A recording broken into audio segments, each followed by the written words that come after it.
नमस्कार साथियों, मैं भक्ति अरोड़ा आज लेकर आई हूँ आपके लिए छठी मैया की एक ऐसी पावन कथा जिसे सुनने मात्र से ही मन को शांति मिलती है, घर में सुख समृद्धि आती है और संतान की प्राप्ति का वरदान मिलता है। कहा जाता है जो सच्चे मन से छठी मैया की पूजा करता है उसकी हर मनोकामना पूरी होती है। तो आइए प्रेम और भक्ति के भाव से सुनते हैं छठी मैया की यह अद्भुत कथा। बहुत समय पहले की बात है, जब धरती पर धर्म और सत्य की स्थापना हो रही थी, तभी भगवान सूर्य की एक तेजस्विनी किरण से एक देवी उत्पन्न हुई जिनका नाम पड़ा छठी माता। वे सूर्य देव की पुत्री और संतानों की रक्षा करने वाली देवी मानी गई। छठी मैया को कात्यायनी देवी का स्वरूप भी कहा जाता है। जो भी व्यक्ति संतान प्राप्ति की कामना रखता है या अपने बच्चों के स्वास्थ्य, सुख और दीर्घायु की इच्छा रखता है, वह श्रद्धा से इनकी पूजा करता है। पुराणों में वर्णन आता है कि बहुत समय पहले एक राजा हुआ करते थे, राजा प्रियव्रत। उनकी रानी का नाम था रानी मालिनी।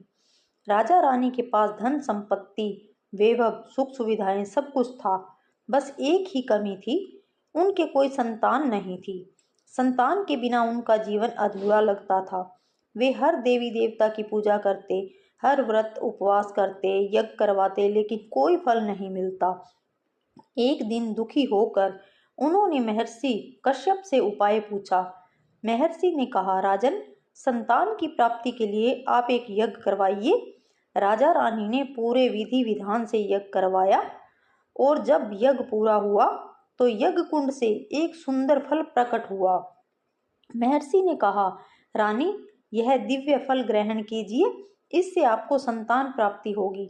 रानी मालिनी ने वह फल खाया। समय बीता और उन्हें एक पुत्र की प्राप्ति हुई, लेकिन वह मृत पैदा हुआ।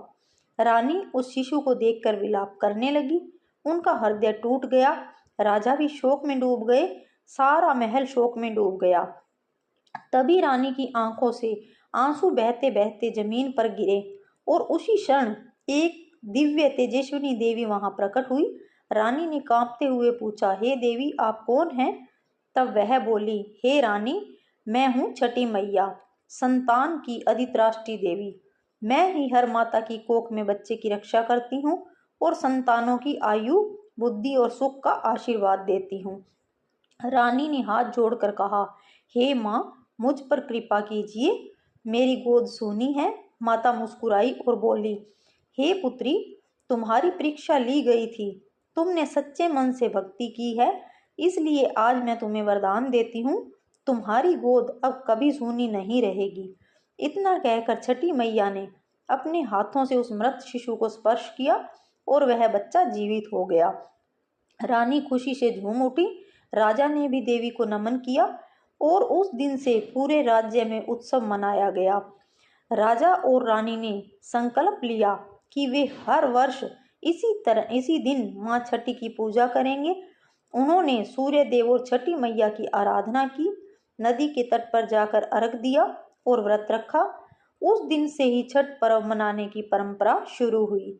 कहा जाता है कि छठ पूजा का व्रत सबसे कठिन व्रतों में से एक है, क्योंकि इसमें व्रती निर्जल रहकर 3 दिन तक सूर्य को अर्घ देता है।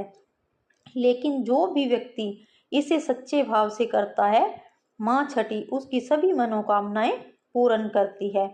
छठी मैया की पूजा सूर्यास्त और सूर्योदय दोनों समय की जाती है, क्योंकि यह सूर्य देव की आराधना का पर्व है। सूर्य अस्त होते समय और उदय होते समय दोनों समय व्रती अर्घ देकर सूर्य देव और छठी मैया का आशीर्वाद लेते हैं। यह पर्व केवल व्रत नहीं, बल्कि परिवार की एकता, आस्था और शुद्धता का प्रतीक है। नदी या तालाब के तट पर महिलाएं रंग बिरंगे वस्त्रों में फल सब्जियों से भरी टोकरी लेकर खड़ी रहती हैं और डूबते सूर्य को प्रणाम करती हैं। यह दृश्य इतना मनोहर होता है कि लगता है जैसे धरती पर स्वर्ग उतर आया हो। माँ छठी सच्ची भक्ति से प्रसन्न होती है। जो भी भक्त सच्चे मन, निस्वार्थ भावना से व्रत करता है, उसे संतान, सुख, वैभव और जीवन में संतुलन का वरदान देती है।